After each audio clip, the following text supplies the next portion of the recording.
حیات کا منہ ابھی آگے ہی تھا کہ اس شخص نے اسے پیچھے سے دبوچ لیا۔ وہ اچانک چونک سی گئی، مگر وہ بھی شاید یہی چاہتی تھی۔ اس آدمی نے حیات کے فٹ بال پر ہاتھ لگایا۔ حیات بولی، یہ کیا ہے؟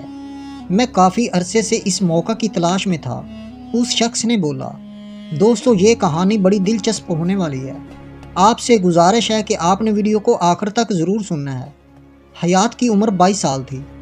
بڑی خوبصورت گورا رنگ۔ اپنی جوانی میں وہ اس قدر مست تھی کہ کوئی بھی اسے دیکھتا اس پر فدا ہو جاتا۔ اس رات جب حیات چھت پر کھڑی تھی، آسمان کا چاند پورے جوبن پر تھا۔ ہر چیز نیلی چاندنی میں نہائی ہوئی تھی۔ رات کا آخری پہر ہونے کے باعث رات کافی گہری ہو گئی تھی۔ حیات کھڑکی میں اور کھڑکی اسے دیکھ رہی تھی۔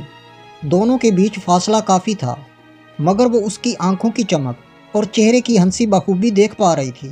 سفید شلوار قمیض میں ملبوس، سفید گھوڑے کے ہمراہ، کھڑکی میں سے ایک سادہ ترین لباس میں وہ شخص کسی ریاست کا شہزادہ لگ رہا تھا۔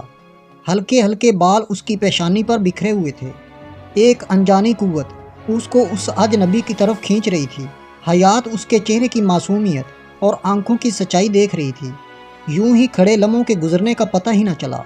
غلطی ہو گئی، ہاتھ نہیں چھوڑنا چاہیے تھا، بیچارہ۔ وہ زیر لب اپنی خاص ادا سے مسکرا رہی تھی۔ وہ بہت کم مسکراتی تھی۔ وہ اور رحم کی یہ نظر تو کبھی کسی پر نہ ڈالی تھی۔ اس دن حیات نے نیلی جینس کے ساتھ کالی ٹی شرٹ اوپر بگی کوٹ پہن رکھا تھا، جو اس کی پر اثر شخصیت کو مزید پر اثر بنا رہا تھا۔ رات بھر جاگنے کی وجہ سے موٹی موٹی آنکھوں میں سرخی ہونے کی بدولت آنکھیں اور دلکش لگ رہی تھیں۔ کالے سیاہ ریشم بال ہوا کے جھونکوں کی بدولت اس کے شانوں پر لہرا رہے تھے۔ بس ایسے ہی کھڑی کھڑی اور اس شخص کی سوچوں میں ساری رات گزر گئی۔ صبح ہوتے ہی وہ اپنے دفتر چلی گئی۔ وہ میڈم مسٹر کاشف کو آج آنے میں خاصی دیر ہو گئی۔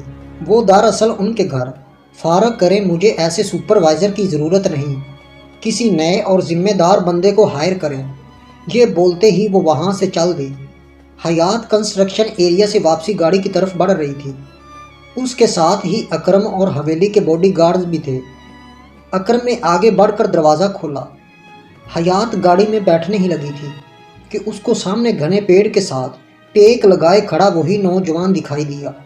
وہ یکدم رک گئی، آنکھوں پر سے کالا چشمہ ہٹاتی اسے دیکھتی رہی۔ اس کی نظر بھی مسلسل حیات پر تھی۔ وہ ہاتھ باندھے ہوئے کھڑا ہوا تھا۔ حیات نے چشمہ سر پر ٹکایا اور ایک دم پیچھے ہوئی۔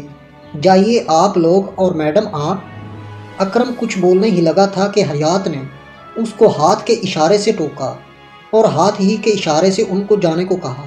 جی اکرم ادب سے سر خم کرتے بولا اور 4 باڈی گارڈز کو حیات کے ساتھ رہنے کو آنکھ کا اشارہ دیا۔ اس چونچلے کی ضرورت نہیں، جس پر اکرم اثبات میں سر ہلاتا گاڑی میں بیٹھ گیا اور چاروں گاڑیاں دھول اڑاتی وہاں سے روانہ ہو گئی۔ حیات اس نوجوان کی طرف اور بڑھ گئی۔ کون ہو تم؟ رومی، رات حویلی پر بھی دیکھا تھا تمہیں۔ ملازم ہو کیا؟ جی بی بی صاحبہ، حویلی کا بہت بڑا وفادار ملازم ہوں۔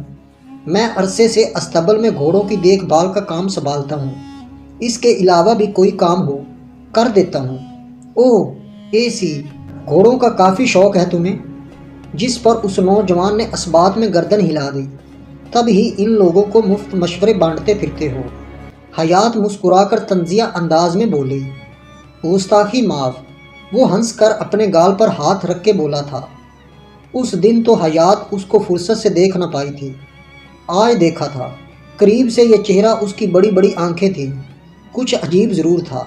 ان میں حیات کو ایک کشش محسوس ہوتی تھی، اس کی آنکھیں دیکھ کر اور اس کی آواز سن کر، مگر وہ اس کو تسلیم کرنے سے انکاری تھی۔ آپ حویلی کی مہمان ہیں نا؟ سنا ہے ولایت سے آئی ہیں۔ ہم غریبوں کے گاؤں کو ترقی دینے۔ ویسے آپ کا گھر کہاں ہے؟ وہ بے تکلفانہ انداز میں بولا تھا، جس پر حیات نے اس کی باتوں کا جواب دینا ضروری نہ سمجھا۔ وہ کچھ دیر حیات کا چہرہ دیکھتا رہا، پھر ذرا ہچکچایا۔ اوہ معاف کیجیے گا بی بی صاحبہ، آپ کھڑی کیوں ہیں؟ آئیں نا، آئیں۔ وہ کسی خادم کی طرف حیات کو ہاتھ کے اشارے سے اپنے گھر چلنے کو بول رہا تھا۔ یہی قریب ہے میرا گھر۔ اس کی اس بات پر حیات چونکی، کیونکہ یہ گاؤں کا وہی حصہ تھا جس حصے کے گھروں کو وہ گروانے جا رہی تھی۔